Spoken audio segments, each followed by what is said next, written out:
Good morning, Bulldogs. Welcome to the Bulldog Show, where we will be talking about what's going on in the classroom and in clubs. I'm Michelle Martinez. And I am Nayeli Andasola. Here are some important announcements regarding the next 2 weeks. On April 28th, there will be no school, but prom is that day from 7 p.m. to 10 p.m., and the prom after party will start at 11 p.m. On the 3rd of May, there will be the instrumental music concert at 6:30.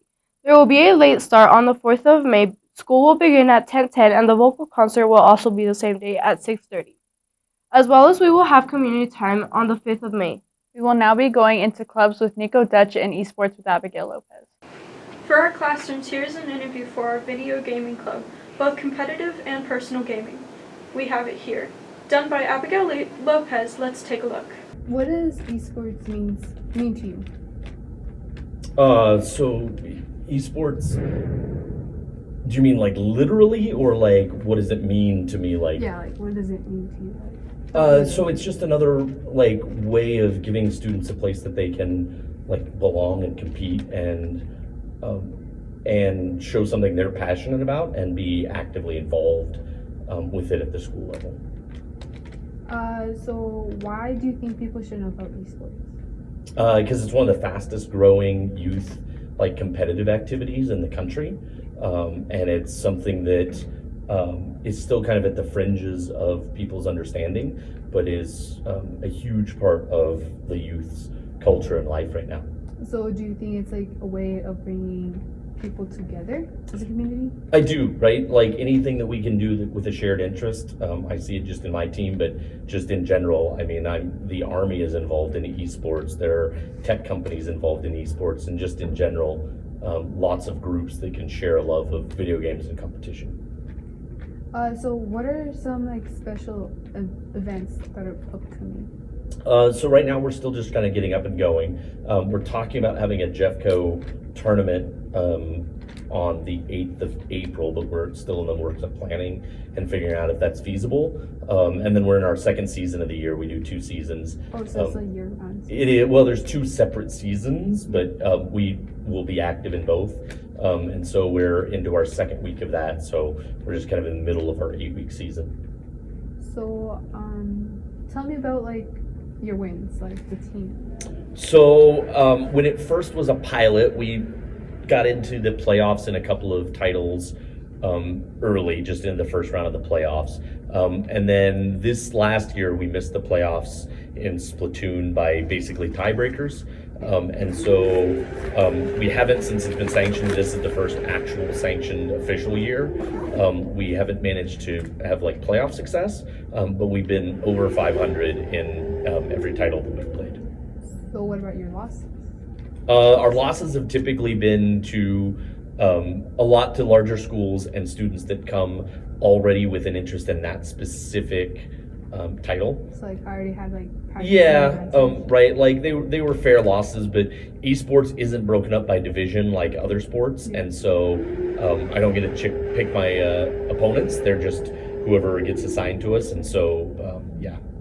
So it's not like 3A division? Yeah, there's no divisions as is. There's no divisions. It's all of Colorado. The matches throughout the season change based on your win-loss record, but that means if you face a couple of really amateur or easy teams early, suddenly by mid-season you're competing against Cherry Creek and Rocky Mountain High and like big schools.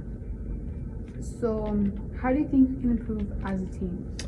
I think we just need more visibility and more commitment. We need students to understand that video games are a hobby, but esports is taking that hobby to a competitive level. It's the difference between shooting hoops at the park with your friends and playing for the team. And I'm still trying to work on that transition to that team hardcore mentality as opposed to just a hobby that you're participating in after school. So what would you say are some of your like weaknesses as a team? I think experience level. Since we are locked into specific games, referred to as titles, but since we're locked into specific games, and they're not necessarily always the most popular due to content ratings and of some of the more popular games, it's just more experience with the specific games and building that experience level. And what would you say some of your like strengths are like? I think my kids are really adaptable. Like I said, we're not playing necessarily the titles that are most popular, but we're playing the types of games that are well received. And so the kids have been very good at adapting to picking up a new title, a new concept, or a new console, and having to adjust to like fit it within the constraints. That's it. Cool. Thank you. Yep. And that was the host, Mr. Holt. An amazing club indeed. I want to see where we go from here. Hi, I'm John. And I'm Cash, and we will now go into an interview with Miss Andrew. On why she loves teaching so much. First off, what's her name? How do you spell it? I am Olivia Andrew, and you spell it Olivia. That's the first name. Oh. And Andrew is the last name. Why did you want to become a teacher? My parents were teachers all growing up, while I was growing up, and I was a pretty good student all the way up until like middle school, and then I just became disinterested in school. And I didn't always have a lot of people on my side to help me learn in the way I needed to. And so when I was deciding what I wanted to be when I grow up and what I was going to college for, I was like, well, teaching does seem fun and seems like a great career. So I wanted to help people that were like me with school and just didn't totally enjoy it all the time. And so I wanted to make school a good experience for kids like me. All right, so a second question, unrelated. Do you have your parents as a teacher? No, I didn't. My dad worked, by the time he was a high school teacher, and he worked in a different school district. And then when I was in high school, he became a district athletic director. So he wasn't in the classroom anymore by the time I was the age.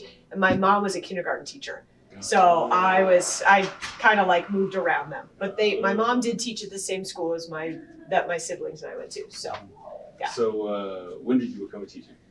I became a teacher in 2017 was my first year of teaching. So this is my 5th or 6th year of teaching now. Yeah. Has it always been here? I student taught here in 2016 and 2017. And then there wasn't like anybody leaving the English department. So I left, went and taught at a different school in Cherry Creek. It was a middle school. I taught 6th grade. And then I came back because somebody had retired that year. I know that because you know my sister. Yes. I student taught your sister. Yeah, isn't that crazy? That is crazy. Yeah. Why did you want to become an English teacher? An English teacher. I actually didn't originally want to become an English teacher, which is weird. I wanted to be a social studies teacher. And I decided that English jobs were a little more lucrative and like you could keep those for a long time, and I really liked literature, so I decided to become an English teacher so I could still teach through the lens of social studies but through literature. That's why you were also... I was also a geography teacher, yes. I taught you geography. You did? Yeah. Why did you want to teach freshmen, or did you get that job? I originally kind of just got that job, but I've chose to stick with freshmen for the past 4 years because I just like being a transition teacher for them because I've taught middle school before. I kind of know the ropes with middle school, and then being able to introduce them to high school in a way that is accessible for them. And I don't know, I just like knowing every kid in the school, and I've had the pleasure of being able to do that for 4 years now. So I enjoy freshmen. Not everybody does, and I like teaching them. So what's your favorite aspect about teaching? Ooh, there's so many good ones. Just getting to interact with you guys every day. Just, especially now that I've been here for 4 years and seeing you guys grow up from when I had you as freshmen, like getting to watch you guys prepare for graduation this year and like getting to know your lives and learning about your interests and your families and the sports you like to play and the musicals that you're in and getting to see all those aspects of life that you guys grow up with. That is hands down. Anything relating to the students is my favorite thing about teaching. All right, do you have anything else to leave off? No, it's all good. Okay. You're a good hitcher? Thank you for joining us today. We will see you again in 2 weeks.